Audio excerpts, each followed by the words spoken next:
Et nous sommes live, Benjamin. Quel bonheur. Sois le bienvenu.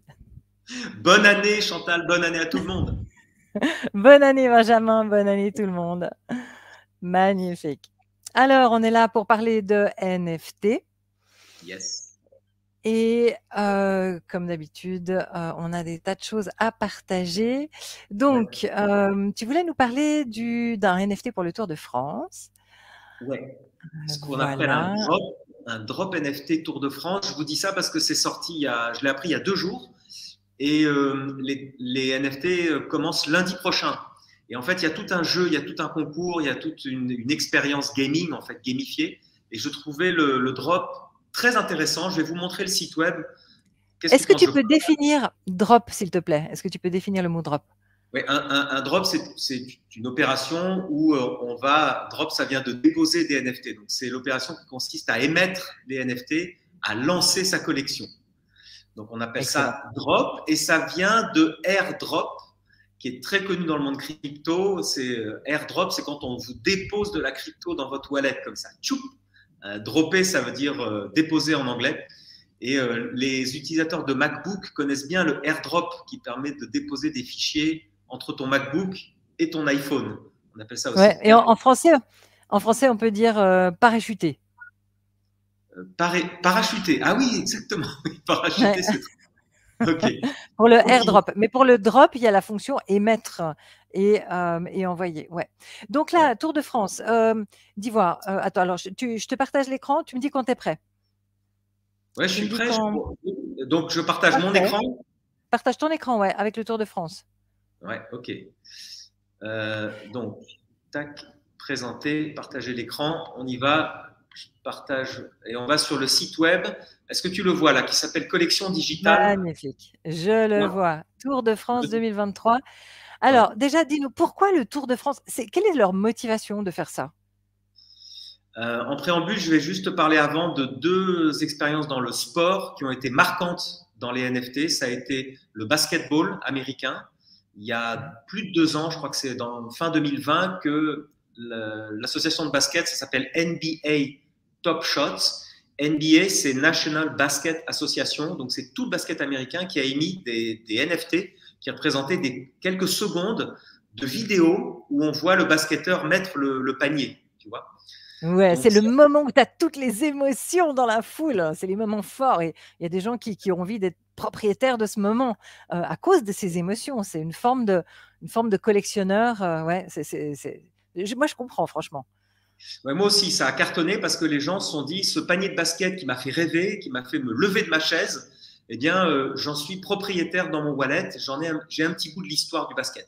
Après, il faut comprendre ce qu'est être propriétaire d'un NFT, d'une vidéo, parce qu'évidemment, ces vidéos, elles sont sur YouTube en libre accès. On est d'accord que tout le monde digital peut se copier-coller, mais le NFT vous donne une empreinte sur la blockchain, donc vous donne un certificat de propriété sur la blockchain, et c'est ce qui rend ce moment vidéo totalement unique. Hein. Mais bon, après, il faut rentrer dans le système. Et donc ça, c'est la première expérience de sport qui est très marquante. Et deuxième expérience sport, c'est le foot, avec une entreprise française, Cocorico, qui s'appelle Sorar. S-O-R-A. La licorne. Licorne française, exactement. Ouais. Qui a été valorisée. Sorar, oui. Alors, on se souvient des collections d'autocollants Panini, qui d'ailleurs, aujourd'hui, certains collectionneurs, certaines cartes valent une fortune. Ouais. Et voilà, Sorar a repris la même chose, mais au format digital. Et ils ont fait beaucoup d'argent avec ça. Beaucoup d'argent. Il faut dire que parce que les cartes peuvent se trader sur OpenSea, donc sur tout l'écosystème Ethereum, on peut vendre ces cartes. Mais surtout, ce qui est plus important, c'est que c'est un véritable jeu. Ça s'appelle un fantasy football, donc un jeu fantasy foot, où tu constitues une équipe de 5 ou 6 joueurs, je crois. Il faut avoir donc des cartes qu'il faut acheter. Mais il y en a plein de pas chères. Tu as des cartes à quelques euros. Hein, et tu constitues ton équipe et tu joues contre d'autres équipes. Et après, il faut gagner le match. Et quand tu gagnes un match, tu gagnes des cartes. Donc, et puis, il y a des championnats. Il y a différentes catégories de championnats. C'est vraiment intéressant. Et puis, dingue, ta carte de joueur Mbappé, par exemple, va gagner des points si Mbappé marque des buts dans le vrai championnat, dans la vraie vie. Donc, il y a un lien entre la vraie vie et le jeu de cartes virtuel. Ouais. Donc C'est voilà, assez ça marrant. c'était 2 expériences qui ont très bien marché dans le monde du sport et qui ont servi d'inspiration. Et maintenant Ouais. le Tour de France. Parle-nous du Tour de France. Ouais. Et donc le vélo, j'attendais un peu que le vélo s'y mette. Et effectivement, le vélo s'y met à plein tube parce que c'est la plus grande compétition. Tu sais que le Tour de France, c'est, je crois, c'est des milliards de téléspectateurs. En fait, même les Américains regardent, même les Chinois, même les Japonais regardent le Tour de France. Je savais Je, pas. oui, je crois qu'avec la Coupe du Monde, il faudrait vérifier avec le Mondial ou après le Mondial, c'est l'événement sportif aussi important que les Jeux Olympiques, je crois. En termes OK. de visionnage, en termes Et là d'audience, on va là dire. je vois qu'il y a aussi un rapport avec la vraie vie puisqu'on peut gagner des accès VIP sur Et voilà, place. c'est ça. Tu gagnes. Et alors, OK. déjà, le Tour de France n'a pas voulu se faire de l'argent. Déjà, clairement, ils ne sont pas là pour gagner de l'argent. Ils sont là parce que les NFT, tu dois les gagner en jouant. Et quand tu les gagnes, tu as un accès VIP à la course directement. J'imagine que tu vas sur le podium ou peut-être c'est toi qui remets la couronne de Regarde, fleurs montez sur le maillot montez à jaune. bord de l'une des mythiques voitures suiveuses et vivez une expérience hors du commun au plus près de l'action. Ah Ouais. ouais, franchement ça, j'ai pas mal de gens dans mon entourage qui trouveraient ça vraiment intéressant. Ouais, c'est canon. Et ça fait penser à ce qu'on appelle les utility NFT. Donc, les NFT qui ont une utilité. Parce que souvent, on dit, oui, mais tu sais, il y a ces petites imagettes, là, les CryptoPunks, les singes, il y a toute une animalerie de petites images qui ont été vendues en NFT, mais qui ont aucune utilité. En fait. Alors que là, on a vraiment, quand tu as le NFT, tu vas vraiment dans la voiture sur le Tour de France. Donc ça, c'est directement relié à la vie réelle. Tu as une petite vidéo ici, mais que vous prendrez le temps de regarder chez vous. Et puis, on aborde les étapes. Donc, les NFT, il y en a 21, tout comme le nombre d'étapes du Tour de France. Et ici, important, il y a 2 niveaux, ce qu'on appelle des niveaux de rareté, unique et Eh bronze. mais attends, les 21, ça fait penser aux 21 millions de bitcoin? C'est C'est vrai, j'y ai dingue pas ça! pensé. Parce que dans le monde de la crypto, on voit du 21 partout, hein. Ah oui, on est un peu Excellent, obsédé pour excellent. Ah ouais, ouais, c'est ça. génial. Et donc, les 2 premiers niveaux de rareté, unique et bronze pour ces collectibles avec des avantages hors du commun à la clé. OK. Ouais. Alors, vous notez 2 choses, niveau de rareté, et vous notez le mot collectible. C'est-à-dire que le Tour de France n'emploie pas le mot NFT. Et on en a parlé, Chantal, sur le dernier live. Instagram a lancé les NFT aux États-Unis et ça ne s'appelle pas des NFT, ça s'appelle des Digital Collectibles. Donc là, ils ont repris le mot collectible et je pense que ce mot est en train de revenir en force, disons de venir en force, à la place de NFT. Alors on va voir, à mon avis, il y aura une guerre de vocabulaire, on verra bien. En tout cas, les niveaux de rareté, ça vient depuis le tout début des collections NFT. C'est les CryptoPunks, hein, enfin c'est même les CryptoKitties en 2017 qui ont tout de suite décidé de faire des niveaux de rareté. En fait, ça vient de la collection de timbres, par exemple. Tous les collectionneurs qui ont collectionné des timbres ou des boîtes de camembert savent très bien qu'il y a des niveaux de rareté, c'est-à-dire des pièces plus rares que d'autres. Et donc, on retrouve ça systématiquement dans toutes les collections NFT pour définir, pour faire jouer les gens, pour dire, moi, je veux le plus rare, et puis pour créer une émulation et aussi une spéculation, carrément. Et attends là, je vais juste montrer un truc, par rapport à ce que tu viens de dire. Je vais présenter un truc. Attends, partager l'écran. Voilà cette image-là. Voilà. Tu la connais? Je crois bien que c'est toi qui Ouais, l'as partagée celle-là, hein? ouais, ouais. Est-ce que tu veux acheter ce NFT? Quoi? Non, bien sûr que non. Et ensuite, est-ce que tu veux acheter cette collection digitale, ce collectible digital? Oh oui! Ouais, ça Voilà. fait penser, tu te souviens, toi qui es dans la blockchain depuis très longtemps, tu te souviens, les entreprises disaient la blockchain, oui, mais la crypto, non, c'est sale. Alors Eh, qu'en fait, eh, les deux sont complètement liés, ça n'a pas de sens. oui, et au tout début, ceux qui voulaient refuser les voitures, ils disaient la vraie invention, ce sont les pneumatiques. Le Ah, moteur, c'est sale, ça pue, c'est dangereux, ça fait tourner le lait des vaches, ça fait peur aux enfants, ça écrase les gens. Mais les collectibles, pardon, mais la vraie valeur, ce sont les pneumatiques. ouais, Voilà, exactement. donc il y a toujours des périodes comme ça. Et les gens n'ont pas compris qu'il faut une crypto pour sécuriser une blockchain. Ouais. Sinon, sinon on n'est pas assez motivé pour fermer les blocs solidement. C'est aussi simple Oui, que ça. et puis tu me fais penser à un truc, il faudrait que les gens comprennent ce que NFT veut dire. Parce que dans NFT, il y a Ouais. token et il y a non fongible. Et à ce moment-là, on comprend que ce collectible, en fait, c'est un token qui est donc enregistré sur une blockchain et qu'il est unique parce que non fongible. Ouais. Et je pense qu'on gagnerait en pédagogie si on expliquait ce qu'un NFT, c'est un token. Et que donc ça a une valeur de token et que ça va sur un wallet et que ça s'échange et que ça se transmet, etc. Bon. Ouais. Alors, je remets ton partage d'écran. Ouais, Voilà. Et là, tu peux switcher sur la bonne page. Voilà, super. ouais. Donc, ce Donc, qui est intéressant, c'est qu'il y a alors au moins, il y a 2 niveaux de rareté. Donc, il y a 2 types de NFT. Il y a le NFT étape, on va dire, tu vois, étape 1. Donc, ça s'appelle un bronze et il y en a que un, c'est ça. Donc, chaque collectible unique vous donnera accès à une expérience inoubliable.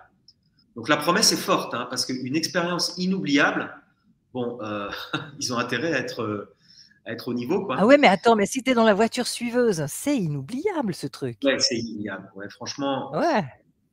moi, je regardais le Tour de France pendant longtemps et c'est vrai que cette voiture, ça fait rêver. Tu te dis, mais on peut presque toucher les joueurs, on peut changer le vélo, ah, c'est dingue, quoi. Et alors, tu vois, il faut le gagner, hein, si vous êtes le gagnant. Ouais. Donc, il faut le gagner. Et puis, il y a l'étape bronze. Donc, on voit, c'est entouré de bronze ici. Alors, tu vois qu'ici, il y a un visuel.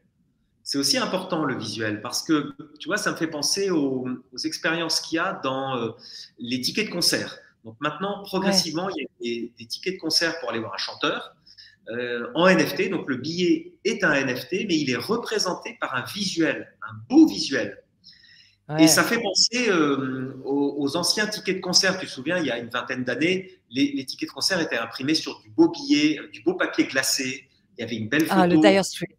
Oh, les billets de Dire Street. Je suis allé le voir à Bercy il y a très longtemps. Ah là là là là. Oui, on avait vraiment des beaux billets. On ne voulait pas les jeter. Et voilà, on les gardait parce que c'était un souvenir inoubliable. Ouais. Et puis, c'est devenu des QR codes. Comme tu sais, maintenant, tout est QR code. Un billet de train, un billet de concert, tout. Et donc, c'est moche, on le jette.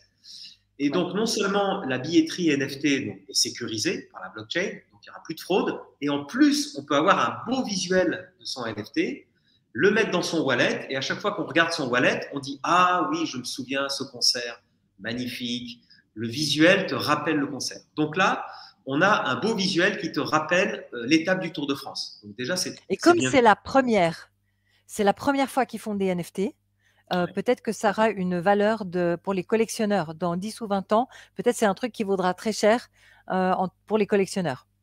Ah mais carrément, carrément. C'est pour ça que d'ailleurs, souvent on parle d'investissement sur ta chaîne. Et là, on pourrait dire que n'hésitez pas à jouer parce que si vous gagnez ce NFT, mais gardez-le précieusement parce que c'est le premier NFT du Tour de France. À tous les coups, il y en aura chaque année. Ça, c'est certain. Les NFT, ça va devenir mondial, ça va devenir majeur pour toutes les marques, pour tous les événements. Donc, franchement, gagner ça, moi, je vais jouer dès lundi, je commence à jouer. Hein, c'est certain.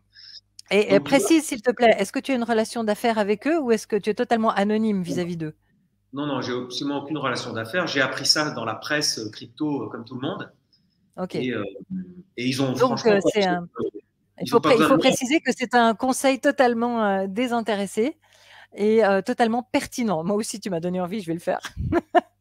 Ouais, alors d'autant que c'est même pas un conseil d'investissement parce qu'il n'y a pas d'argent à mettre. C'est gratuit? Jouer est gratuit? Ah oui, alors c'est ce que Comment on moi fait? C'est ce que J'ai moi pas j'ai essayé, compris. hein, comment on fait? Ouais, ok. Parfait. Parce que tu vois, Et alors, c'est jamais gratuit puisqu'on y passe du temps. Mais voilà, du temps. prendre part au parcours. Attendez, très bien. Chaque quête vous fait progresser. Ensuite, tu vois ton avancement en pourcentage. Il y a 6 paliers. Ok, génial. Bah écoute, oui. Alors donc après, on remporte. Si on a participé, on remporte en tout cas le bronze. Et si on a super bien réussi, on remporte peut-être argent ou or. C'est ça? Ouais, c'est ça exactement. Donc si on joue, on est sûr de gagner quand même quelque chose. C'est cool. A priori, on est sûr de gagner quelque chose. Et alors, il y a justement, qu'est-ce qu'on gagne? Ça s'appelle un reveal. Tu vois, ici, il y a le lancement. Donc, c'est lundi prochain, à midi. Ça se termine le 31 janvier. Et alors, j'adore cette notion de reveal. Alors, le reveal, c'est très important de comprendre. C'est mercredi 1er février. Vous aurez l'ouverture des coffres mystères et découverte de ce que vous aurez gagné, de ce que vous aurez remporté. Alors, le reveal, ça vient des collections de NFT. Typiquement, tu vois, moi, j'ai acheté, alors c'est Nike, enfin, c'est Artefact qui a lancé ça. Artefact, c'est une start-up qui a été rachetée par Nike il y a, je crois, maintenant 1 an. Eux, ils ont lancé les premières baskets virtuelles. Et l'idée, c'était que tu achetais en fait un coffre fermé. Donc tout le monde achetait le même coffre visuellement. On ne savait pas ce qu'on achetait. Et puis tout le monde achetait les NFT. Et un mois après, tu avais le reveal, c'est-à-dire le coffre s'ouvrait et tu découvrais le NFT que tu avais acheté. Donc en général, c'était pour Artefact, ce qui était intéressant, c'était la collection Clone X. Donc je ne sais pas si tu connais, tu te souviens des Clone X qui sont devenus Nike, hein, évidemment. C'est des collections. Attends, Clone X. Oui, il manquait le L.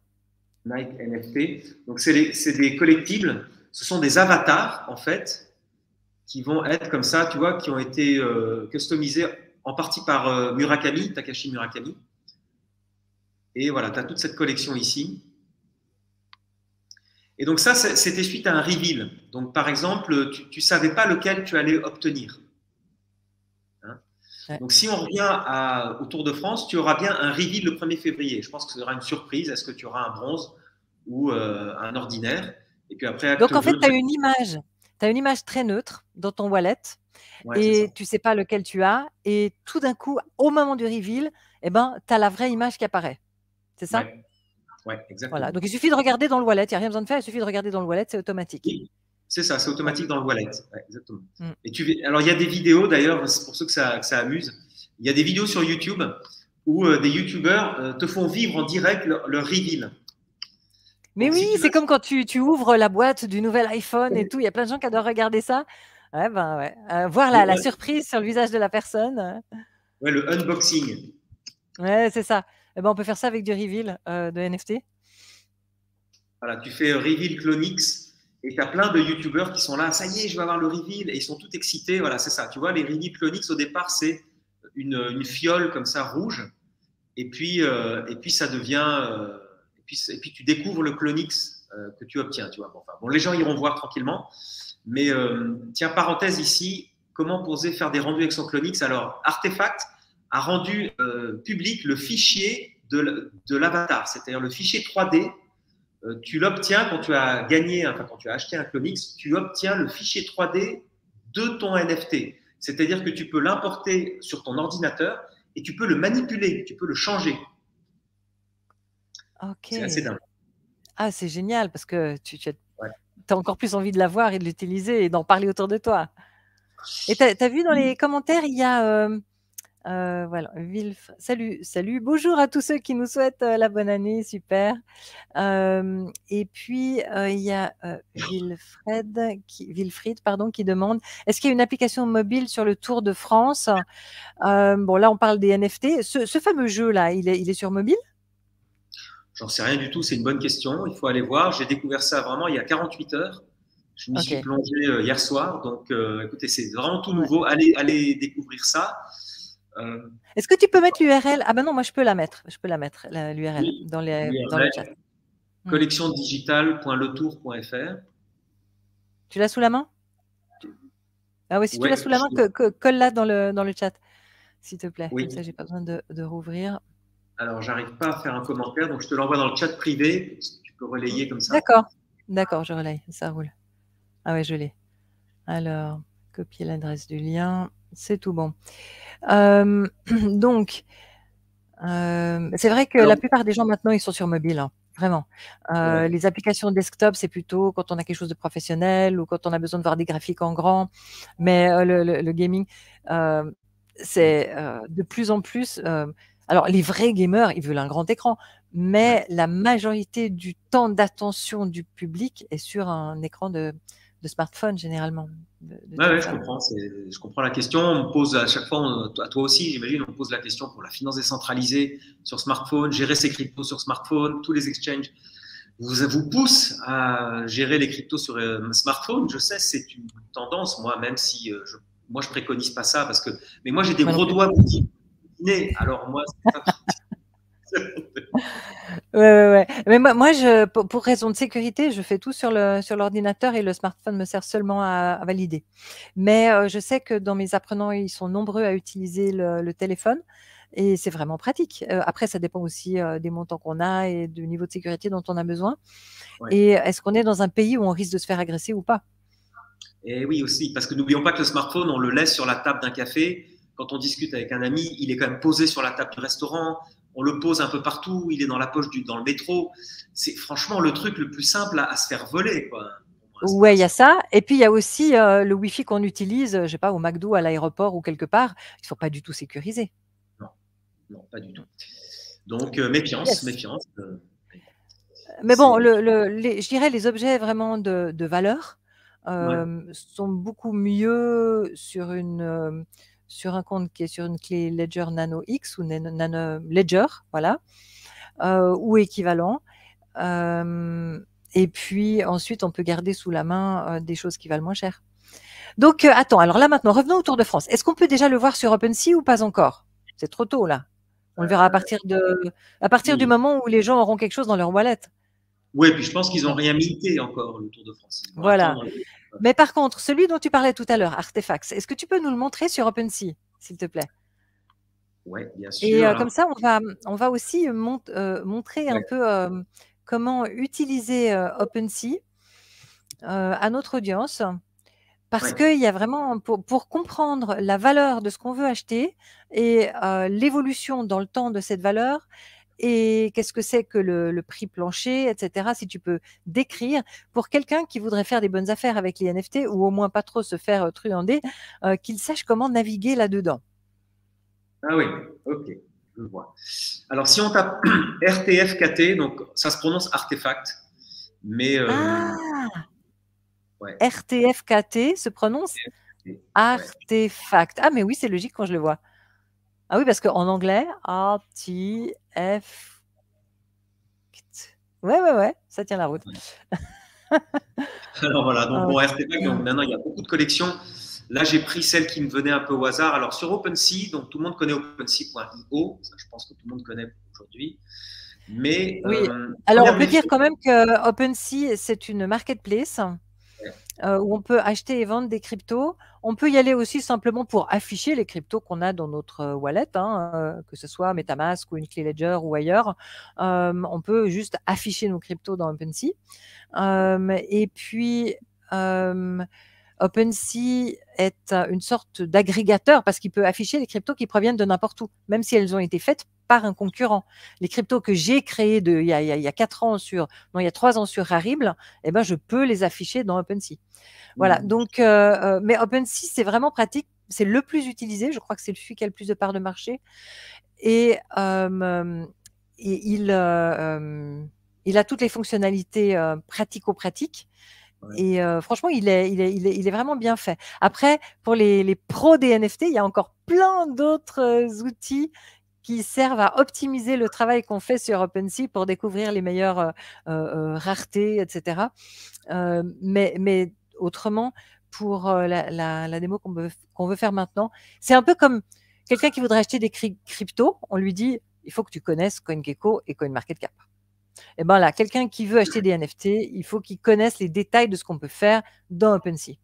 Voilà. Ouais. Donc, vas-y, montre-nous un peu les différentes commandes et tout ça. Alors, première chose, j'ai failli, je ne sais pas si vous avez vu, pendant que Chantal parlait, j'étais sur RTFKT, en Artefact, avec Feoshus.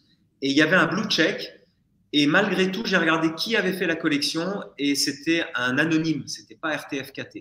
Donc, première méfiance, OpenSea, il faut le savoir, a reconnu que 80% des NFT sur leur plateforme étaient des fakes. Okay, ce sont des gens qui font des fausses collections, qui essayent de vous embrouiller et de récupérer de la crypto ou de vous manipuler finalement. Donc, triple méfiance. C'est-à-dire que moi, quand je vais sur une collection comme celle-ci, vous voyez, première chose, le blue check ici sur le nom de la collection, d'accord. Et donc le blue check, c'est ce petit rond bleu avec un V dedans. Exactement, comme Instagram, on retrouve le même blue check. Et double blue check, je regarde par qui c'est fait la collection. Et je vois qu'elle est faite par Artefact, et Artefact a aussi un blue check. Ce compte est vérifié. Ah, donc il faut les deux blue checks, d'accord. Ah ouais, il faut les deux blue checks, parce que sinon, c'est parce que des gens qui font des pirates, des escrocs, quoi, qui vont créer cette collection Space Forging RTFKT, il va s'en créer mais 10 par jour, la même collection. En Ouais. fait, ils vont copier-coller, minter les NFT et vous faire croire que vous achetez un vrai Nike alors qu'en fait, vous achetez rien du tout. Ouais. Donc, grosse méfiance. Il faut vraiment y aller tout doucement. C'est pour ça que c'est comme pour les cryptos. Il faut être à tête reposée. Il ne faut surtout pas se précipiter dans le FOMO. Donc, vous regardez le double blue check. Et puis, vous regardez plein de choses. Vous regardez le nombre d'éléments ici. Vous regardez quand est-ce que ça a été créé. Il y a des frais de création. Donc, ça, c'est les frais, c'est les royalties. Et puis, vous avez aussi toute l'introduction ici, mais je vois qu'ils n'en ont pas mis beaucoup. Vous avez le volume total, ça c'est le nombre de pièces qui ont été vendues, enfin c'est plutôt le chiffre d'affaires généré par la vente des NFT. Et vous avez ce qu'on appelle le prix plancher, c'est-à-dire le prix le plus bas pour acquérir un NFT de cette collection. Et ce prix plancher, il est vraiment important et déterminant. Et c'est avec ça que c'est le plus facile de faire un graphique. Ouais. Donc, quand on veut un graphique généralement du prix d'un NFT, généralement, on nous montre le graphique du prix plancher. Ça peut être aussi le graphique du volume de vente réalisé, mais du coup, on ne sait pas quel montant a été payé par chaussure dans un graphique de la volumétrie. Mais un graphique du prix plancher, ça nous montre vraiment une tendance, même si ça veut dire c'est les moins chers, hein, mais il y en a plein d'autres qui sont plus chers. Voilà, c'est vraiment important. C'est pour le parallèle avec le monde crypto. Dans le monde crypto, on vous parle du prix moyen du Bitcoin au moment donné. Et dans le monde des NFT, on vous parle du prix plancher au jour donné, en vous disant le prix plancher des Bored Ape, le prix plancher des CryptoPunks s'est écroulé ou a boosté. Enfin, c'est comme ça qu'on mesure le succès d'une collection. Oui, et justement, comme un NFT chaque NFT a sa propre valeur.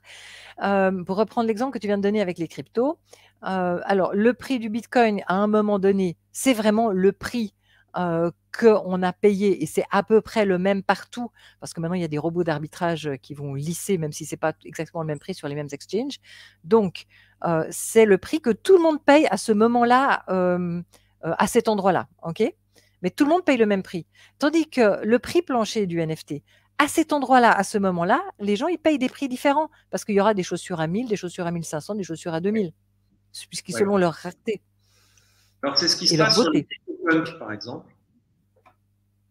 Par exemple, hier, tu as eu, ou avant-hier, une transaction à 1,5 million de dollars pour un CryptoPunk, alors que le floor des CryptoPunks est beaucoup plus bas. Je vais regarder le floor exactement, je ne me souviens plus. Donc, le floor, c'est le prix plancher. Ouais, c'est le prix plancher. Ça va être donc le moins cher des CryptoPunks. Donc, je vais essayer d'arriver sur le CryptoPunk. Alors, là, une fois de plus, tu vois. Alors, très bon exemple. CryptoPunk, j'ai un blue check, mais ça a été créé par un inconnu qui n'a pas de blue check. Ah, c'est dingue ça. Donc ça. Bon, après, si tu vois que le prix est vraiment beaucoup plus bas, tu peux te méfier. Mais comment ils ont fait pour avoir le blue check sur CryptoPunk? J'en sais rien. Je pense que ce qu'ils font, c'est que ils génèrent beaucoup de trafic entre. Tu sais, les pirates, ils sont très organisés. Ils génèrent d'un seul coup beaucoup de trafic sur une collection.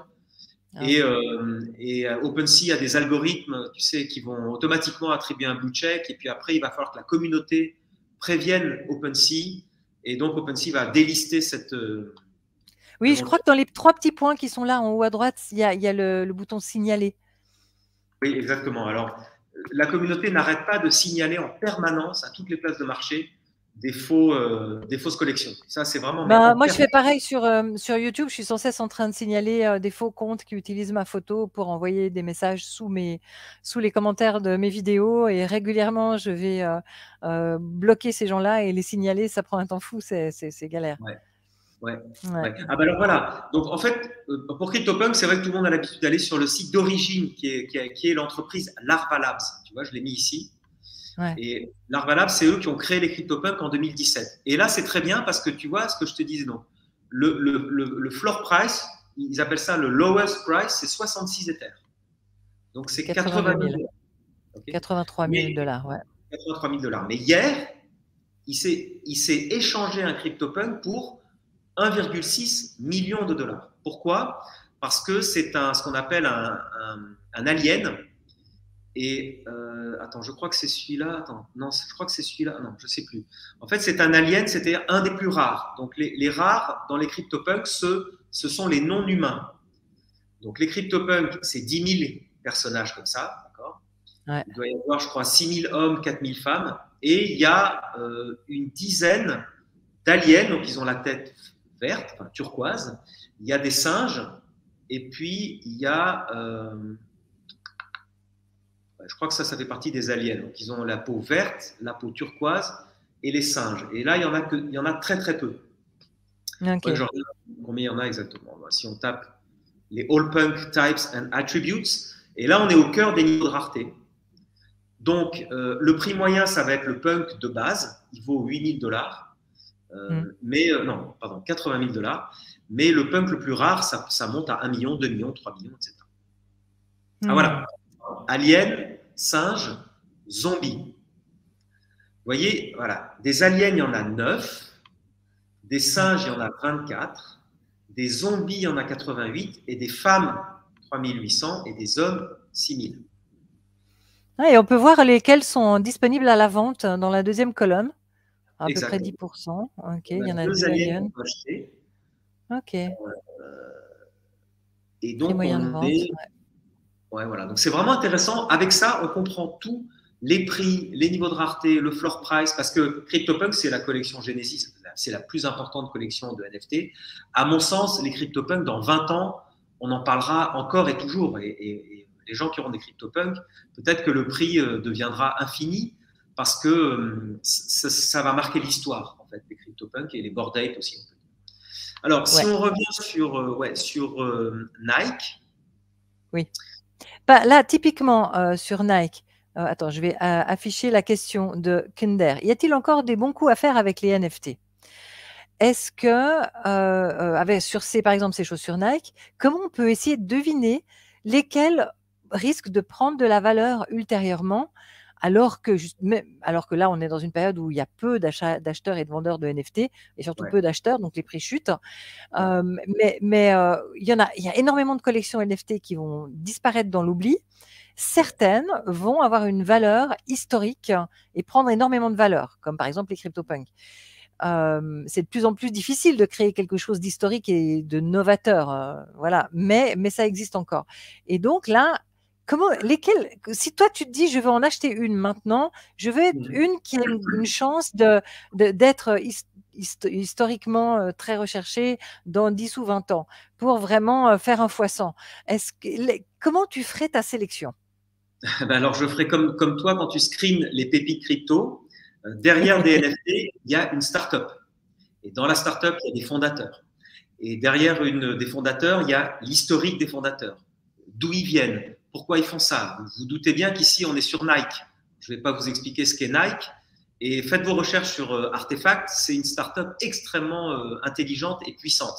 Les fondateurs de Artefact sont des gens qui viennent de la digital fashion, du gaming et de la blockchain. Donc, c'était parfait. C'est l'association parfaite. Donc là, évidemment, on est sur du lourd. Là. On est sur un projet qui va durer peut-être 10 ans, 20 ans, j'en sais rien, tout autant que Nike durera. Donc ça, pour moi, c'est du lourd. Pour l'instant, je trouve que le prix, on sait que c'est quand même 700 $, pour une basket. Donc c'est déjà quand même, à mon avis, 7 fois le prix d'une basket normale. Et ici, en plus, on est sur je crois qu'on est sur du redeem. Voilà, donc ils appellent ça du wearable et du forging eligible. Donc, a priori, cette basket, voilà, ici, forge, yes. Tu vois, ils te mettent que ça va être forgé. Ça veut dire que cette basket va être réalisée physiquement. Ouais. Donc, c'est toute une aventure là, que Nike nous propose en achetant le NFT et en recevant la basket réellement chez soi. Donc, moi, je dirais que sur des projets comme ça, on est bon, quoi. Maintenant, est-ce que c'est la première collection que Nike a réalisée avec Artefacts? Ou est-ce qu'il y en a eu plusieurs et qu'il y en aurait une qui serait vraiment considérée comme Genesis? Alors, c'est une bonne question. Artefact et Nike ont déjà fait beaucoup de choses. Ils ont fait des collections d'avatars. Ils font maintenant des collections de wearables. Donc, il y a aussi des hoodies, il y a aussi des pantalons, il y a plein de choses. Donc, est-ce que c'est la première fois qu'ils font des chaussures ensemble? Alors, Artefact a fait plein de chaussures digitales avant, Mais à ma connaissance, c'est la première fois qu'Artefact et Nike font des chaussures physiques maintenant. Ouais, ok. Donc, là où je voulais en venir avec mes questions, c'est que c'est vraiment intéressant de repérer la première fois de quelque chose qui va probablement continuer. Oui, Est-ce que exactement. mon analyse est bonne?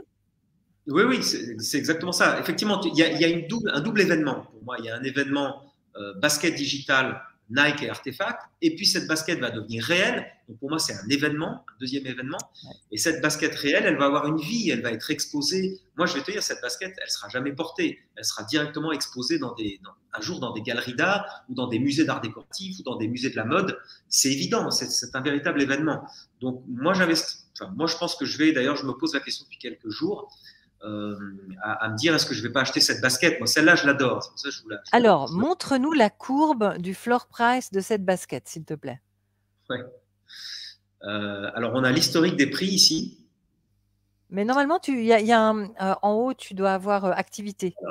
Oui, on a activité. Mais alors, je vais te montrer l'activité. Alors, tu as l'activité tu as les offres ici. Ouais. Donc, c'est l'activité de cette basket et on a aussi l'activité de toute la collection. Mais effectivement, tu as raison, là, c'est intéressant. On voit des offres à 0,3 Ether. Alors, W, c'est Wrapped Ether. Donc, en fait, c'est la même valeur qu'un Ether. C'est la même valeur qu'un Ether. Ça veut dire que l'Ether, il est verrouillé parce qu'évidemment, si vous faites une offre et qu'elle est acceptée, il faut que l'Ether soit transmis au vendeur. Donc, il faut que vous ayez ces Ethers, ces 0,3 Ethers, et ils sont quand même bloqués par le smart contract en attendant que le vendeur accepte votre offre. Donc, pour l'instant, il y a des offres. Je pense que Nike ne va pas accepter des offres aussi basses. Donc, les gens essayent. Ils se disent, on ne sait jamais, peut-être que Nike a besoin d'argent. Bon, toutes les 15 minutes, là, tu vois, il y a beaucoup d'offres. Hein. Alors, peut-être que le propriétaire de cette chaussure-là est déjà une personne privée. Alors, il faut regarder qui est le propriétaire. Donc, il est la propriété, tu as raison, de NFT Infinite.com. Alors, montre-nous, s'il te plaît, les précédentes transactions pour voir à quel prix lui l'a acheté.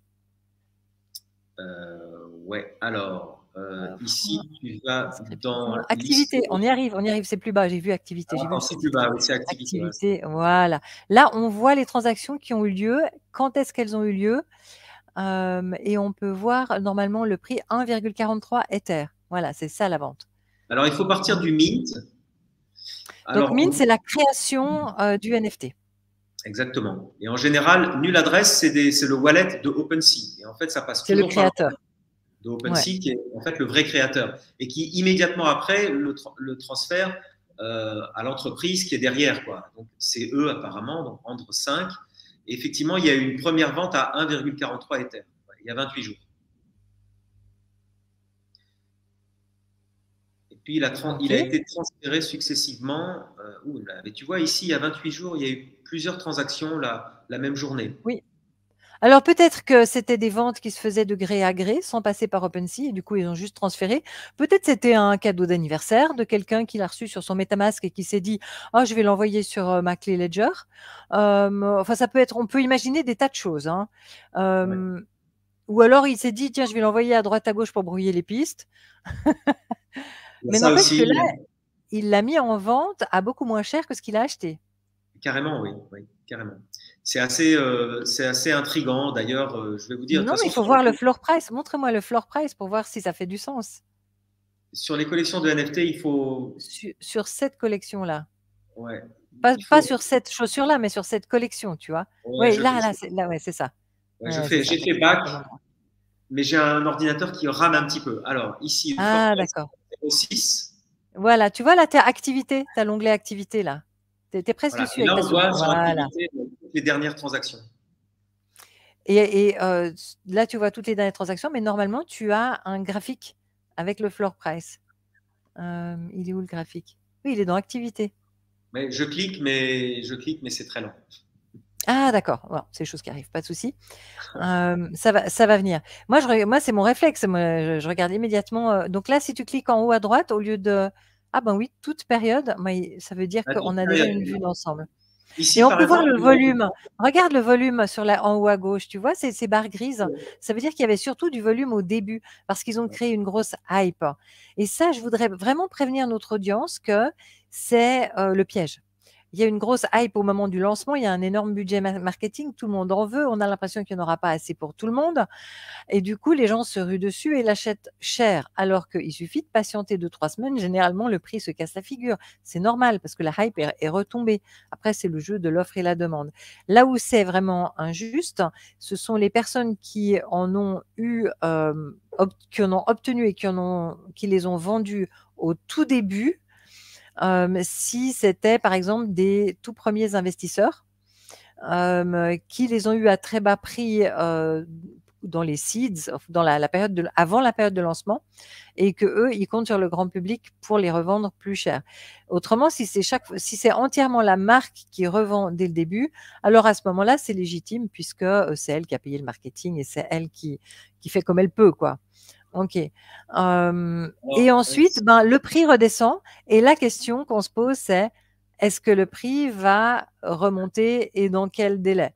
Et là, c'est comme Benjamin nous l'a expliqué, il faut regarder c'est qui, il faut estimer si ça existera encore dans quelques années, il faut estimer si ça a une valeur historique, est-ce que c'est la première fois que quelque chose et en fait, il y a différents paramètres à étudier pour voir si peut-être ça peut remonter dans le futur. Mais en général, moi, j'achète jamais au lancement. Alors, il y a des gens qui l'ont acheté très bas prix parce qu'ils étaient sur une whitelist, ils avaient le droit de le minter, hein, et ils ont eu un reveal, comme Benjamin vient d'expliquer. Et à ce moment-là, eh bien, le grand public, des fois, leur a acheté une crypto, un NFT, pardon, qui est très rare. Et c'est pour ça qu'il y a des très hauts prix dans la colonne de gauche, à gauche du graphique activité. Ouais, exactement. C'est exactement ça. Et pour finir là-dessus, parce qu'après j'aimerais montrer les catégories, c'est intéressant de voir qu'il y a 3 jours, la basket customisée par l'artiste MGXS est partie à $436. En revanche, l'artiste Petio, par exemple, que je ne connais pas, hein, on voit que ça part plutôt à $800, 0,7 Ether. Donc on voit bien qu'il y a des différences selon les artistes qui ont customisé la basket. Tu vois, ça crée encore un niveau d'analyse supplémentaire sur des collections de NFT comme ça. Est-ce qu'il y a quelque part une sorte de database des artistes ou un CoinGecko des artistes ou un endroit où il y a des informations sur les artistes? Est-ce que tu en connais un? Oui, sur les crypto-artistes, il y a un site web alors qu'il faut que je retrouve parce que je l'avais bookmarké. Bah, tu sais quoi? Essaye de le retrouver pour notre prochain live. Ouais, je te le retrouverai pour le prochain live. Ok, très bien. Passionnant. Parce que ça va aider aussi à estimer la valeur des NFT. Ça, c'est un métrique. Moi, j'adore mettre des scores et j'adore les métriques. Ouais. Alors attends, ça, moi, je te parlais sur les crypto-artistes parce qu'il faut bien que les gens comprennent une chose. C'est que, enfin, il y a plein de choses à savoir, mais OpenSea, il y a des artistes aussi, mais alors, il y a soit un crypto-artiste qui a vraiment une démarche d'artiste, c'est-à-dire il a des tripes, il a des angoisses, il a besoin de communiquer avec le monde pour transférer ses angoisses ou peu importe. Et là, il fait une œuvre d'art totalement originale qui vient de lui, tu vois, une démarche d'artiste. Ou alors, il y a une démarche de start-up. Et la démarche de start-up, c'est typiquement des collectifs comme on voit ici, ou les CryptoPunk, ou Nike, ou typiquement les Bored Ape, ou etc. Et ça, c'est une start-up, ça n'a rien à voir avec un artiste. Une start-up avec un plan marketing, des finances, des levées de fonds, etc. Tu comprends? Donc, il faut bien voir ça, que quand c'est un artiste, un crypto-artiste, alors il faut s'intéresser à l'artiste. Est-ce qu'il a une carrière? Est-ce qu'il est motivé? Etc. Bon, ça n'a rien à voir comme analyse en tout cas. Donc, mais je te parlerai des artistes. Et ici, on voulait parler, Chantal, sur OpenSea, des catégories. Donc moi, j'aime beaucoup ce qu'a fait OpenSea ici parce que tu vois, dans les catégories de NFT, pour que les gens comprennent, c'est une galaxie les NFT. Il y a de l'art, il y a de la collection, il y a des noms de domaine, il y a de la musique, il y a de la photo, il y a du sport, on en a un peu parlé. Il y a des cartes à collectionner, il y a les NFT utilitaires, donc ça c'est typiquement accès à des concerts, il y a les NFT qui représentent des lands, des territoires dans les métaverses, etc., etc. Et donc sur tout ça, on peut investir, mais il faut commencer à rentrer dedans, quoi. Donc je ne sais pas par quoi on pourrait… rien que les noms de domaine, tu sais que j'ai lu plusieurs fois que depuis quelques mois, c'est apparemment les noms de domaine qui font le plus de volume de vente sur les Ouais. NFT en ce moment, sur Et Ethereum. j'adore le nom Unstoppable Domain. Ouais. Alors, Instoppable, il y a inarrêtable, Unstoppable. inarrêtable, j'adore. Moi, dès le lancement de Unstoppable Domain, je leur ai acheté des domaines, hein. Ah Il y a ouais, super longtemps, je ne me rappelle même plus quand c'était. ouais. Et au début, C'est c'était vrai des que- domaines .xyz. Ah oui. Tu te souviens? Oui, je me Ouais. souviens. Alors, les points XYZ, moi, j'en ai acheté pour ma collection sur Tezos. Parce qu'à l'époque, Hmm, parce que Tezos, ils utilisaient XYZ à chaque fois. ok. On pourrait parler de Tezos la prochaine fois, si tu veux, des NFT sur Tezos. Avec plaisir. Oui, avec plaisir. Déjà, je voudrais bien comprendre pourquoi ils sont plus green que les autres. Et puis, je voudrais des exemples de NFT qui sont dans Tezos. Je ne les connais pas bien. Je connais surtout ce qui est dans Ethereum ou Matic. Donc, si tu peux Ouais. nous donner des exemples, ouais. Et puis, les noms les artistes NFT dont on parlait tout à l'heure, si tu as un site avec des scores, ça m'intéresse beaucoup. Ouais. Donc là, tu voulais nous montrer des catégories. Parce qu'en fait, notre audience, chaque personne a ses spécialités. Il y a des gens qui sont bons dans le gaming, il y en a d'autres qui sont Ouais. fans de musique, etc. Et donc, ces catégories, ça va leur permettre de filtrer pour aller directement vers les trucs qui les intéressent. Et franchement, c'est une des astuces pour faire des bonnes affaires. C'est d'aller dans une catégorie où on est connaisseur. Exactement. Et je pense qu'investir dans les NFT, c'est comme investir dans une petite entreprise qui vient vous voir, qui est au bout de la rue, par exemple. Et ben, cette entreprise, vous allez investir parce que vous connaissez le domaine. Vous voyez que si vous êtes dans le sport, vous allez dire, OK, moi, le sport, c'est mon domaine, je connais, donc ne me raconte pas des histoires. Ta boîte sur le sport, le sponsoring sportif, je connais, donc, OK, j'ai analysé, je vais investir. Ayez la même démarche que si vous deviez mettre de l'argent chez un ami qui vient vous voir et qui vous dit, j'ai un plan génial dans telle industrie. Là, vous avez intérêt à connaître l'industrie. Et les NFT, c'est exactement pareil. Vous avez intérêt à connaître le secteur et à comprendre ce que l'équipe veut faire derrière. En fait, je dirais, c'est même pas du tout une question de technologie. En fait, la technologie des NFT, c'est pas très important. Après, la tokenomics, oui, c'est important. Donc ça, il faut un peu s'y connaître.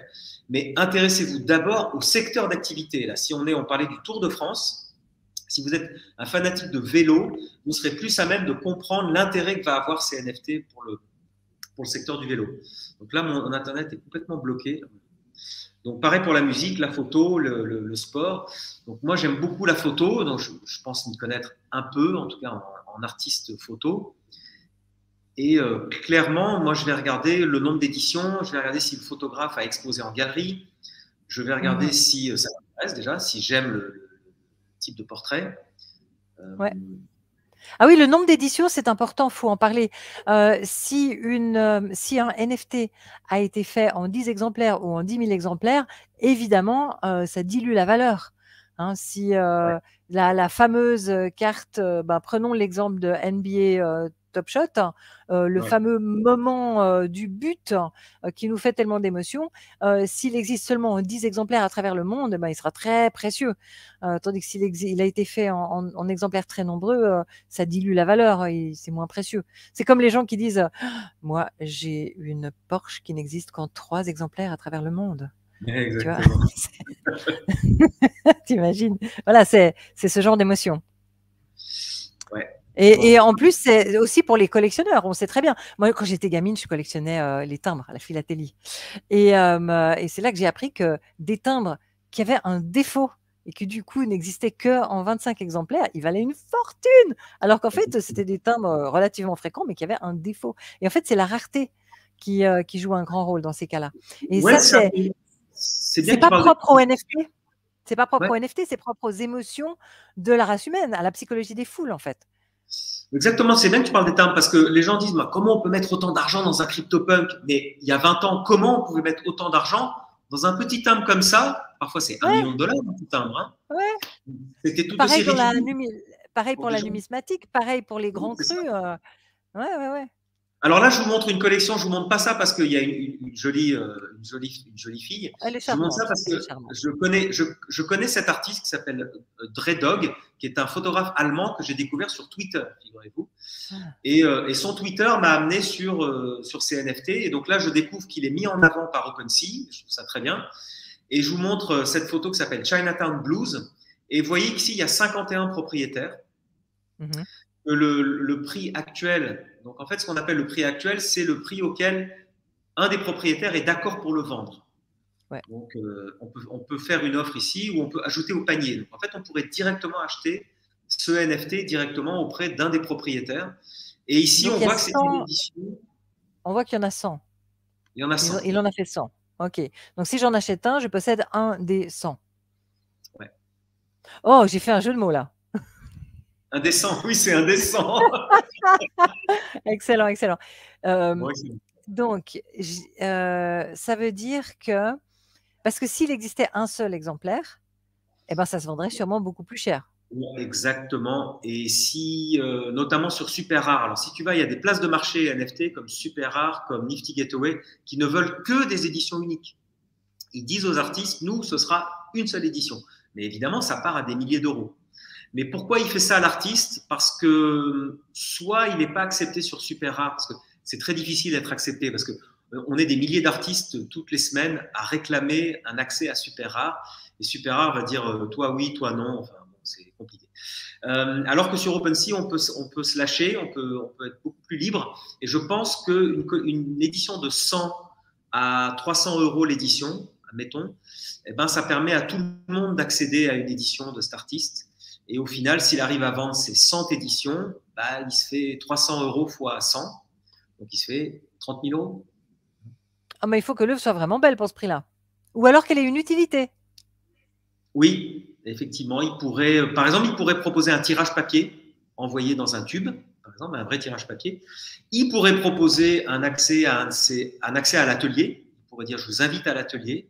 Voilà, ça, ce serait génial. Ou je vous invite à une séance shooting. Tu vois. Waouh. Il faut être créatif. Bah, bientôt, on pourra boire un verre dans le métaverse avec l'artiste. Ouais, alors ouais, parce qu'il y a des gens qui sont sur différents continents, tu vois, qui ne peuvent pas forcément se déplacer comme ça juste pour boire un verre. Ouais. Donc, la prochaine fois, parce que là, je vois que l'heure tourne et on a super bien couvert tout ce qu'on voulait dire. C'était passionnant. Merci, Benjamin. Donc, la prochaine fois, tu nous montres ce site où on peut voir on va dire le score des des NFT artistes. Ouais. Et puis tu nous baladeras un peu dans les NFT de Tezos, s'il te plaît, parce que moi, je sais pas bien me promener dedans, j'ai pas l'habitude. Ouais, volontiers. On pourra même en acheter un. Hein. On pourra s'amuser à en acheter un parce qu'ils sont pas chers sur Tezos. Il y a beaucoup de pas chers. Ah, bah génial. Comme ça, tu pourras nous faire une petite démo. Ouais. Ok. Magnifique. Extra. Bon, merci. Bien, merci. Eh bien. Toi, merci à tout le monde. Pour tout. Merci à tout le monde et à tout bientôt. À tout bientôt.